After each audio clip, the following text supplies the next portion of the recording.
Good evening, dear friends. Today is the 9th of November, and I'm happy to see you. These are tales from the Arabian Nights. The story of the fisherman. Sire, there was once upon a time a fisherman, so old and so poor that he could scarcely manage to support his wife and 3 children. He went every day to fish very early, and each day he made a rule not to throw his nets more than 4 times. He started out one morning by moonlight and came to the seashore. He undressed and threw his nets, and as he was drawing them towards the bank, he felt a great weight. He thought he had caught a large fish, and he felt very pleased.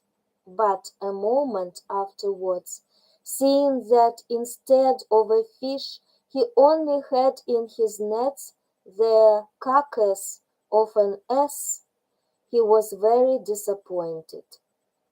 Vexed with having such a bad haul, when he had mended his nets, which the carcass of the ass had broken in several places, he threw them a second time.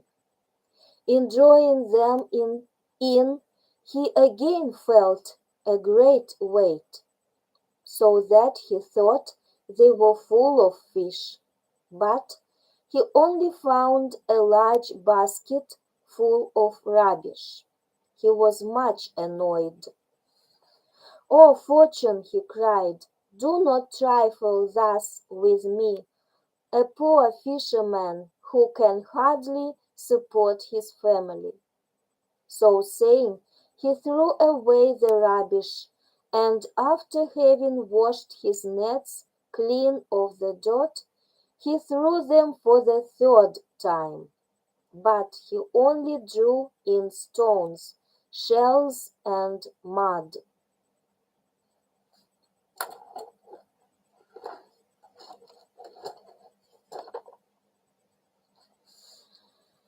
And mud.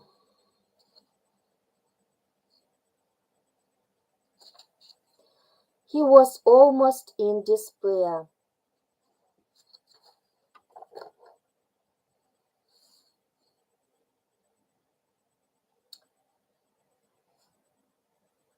Then he threw his nets for the fourth time. When he thought he had a fish, he drew them in with a great deal of trouble. There was no fish, however, but he found a yellow pot, which by its weight seemed full of something, and he noticed that it was fastened and sealed with lead, with the impression of a seal. He was delighted. "I will sell it to the founder," he said. "With the money I shall get for it, I shall buy a measure of wheat." He examined the jar on all sides.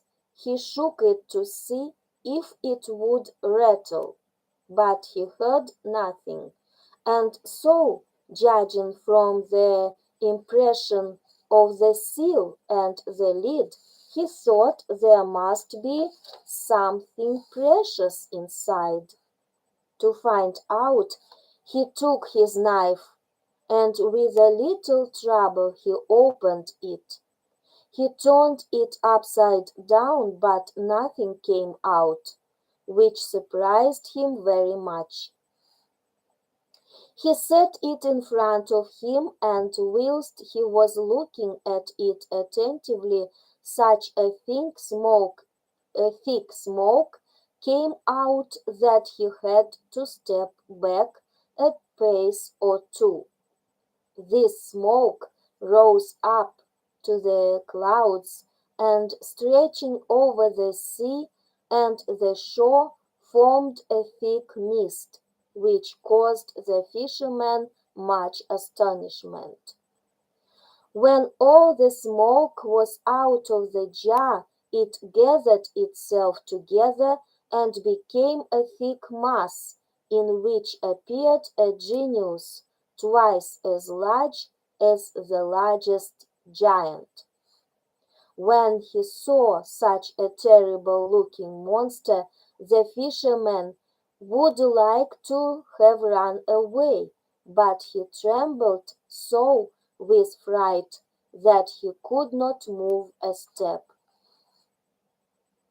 "Great king of the genii," cried the monster, "I will never again disobey you." At these words the fisherman took courage. "What is this you are saying, great genius? Tell me your history, and how you came to be shut up in that vase." At this the genius looked at the fisherman haughtily. "Speak to me more civilly," he said, "before I kill you." "Alas, why should you kill me?" cried the fisherman. "I have just freed you. Have you already forgotten that?" "No," answered the genius, "but that will not prevent me from killing you.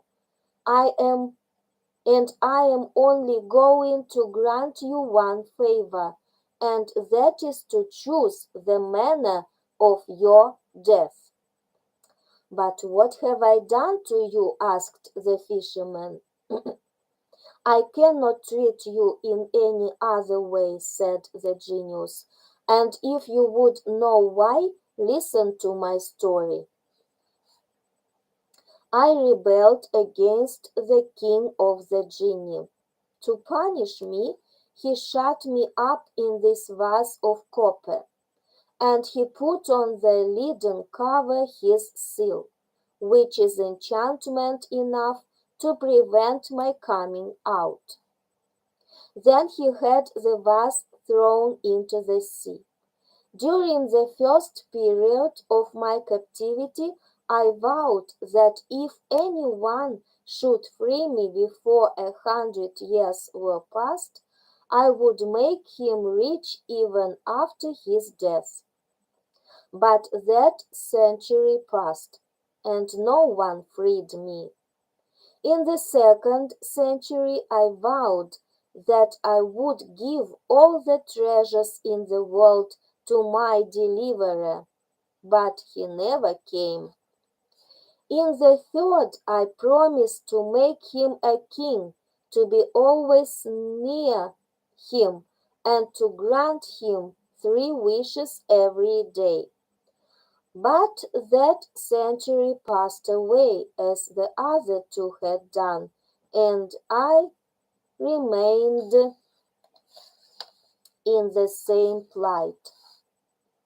At last I grew angry at being captive for so long, and I vowed that if any one would release me, I would kill him at once, and would only allow him to choose in what manner he should die. So you see, as you have freed me today, choose in what way you will die." The fisherman was very unhappy. "What an unlucky man I am to have freed you! I implore you to spare my life." "I have told you," said the genius, "that it is impossible. Choose quickly, you are wasting time." The fisherman began to devise a plot. "Since I must die," he said, "before I choose the manner of my death, I conjure you on your honor to tell me if you really were in that vase." "Yes, I was," answered the genius. "I really cannot believe it," said the fisherman. "That vase could not contain one of your feet even. And how could your whole body go in?" I cannot believe it unless I see you do the thing." Then the genius began to change himself into smoke, which as before spread over the sea and the shore, and which then collecting itself together began to go back into the vase slowly and evenly till there was nothing left outside. Then a voice came from the vase which said to the fisherman, "Well, unbelieving fisherman, here I am in the vase. Do you believe me now?" The fisherman, instead of answering, took the lid and shut it down quickly on the vase. "Now, O genius," he cried, "ask pardon of me, and choose by what death you will die.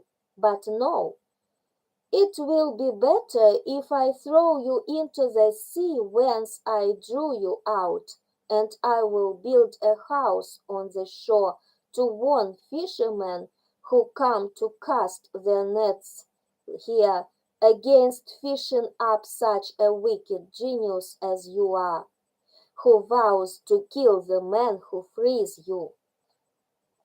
At these words, the genius did all he could to get out, but he could not, because of the enchantment of the lid. Then he tried to get out by cunning. "If you will take off the cover," he said, "I will repay you."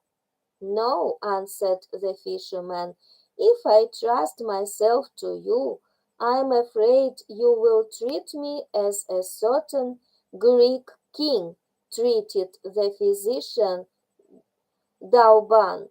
Listen, and I will tell you. But this is another tale.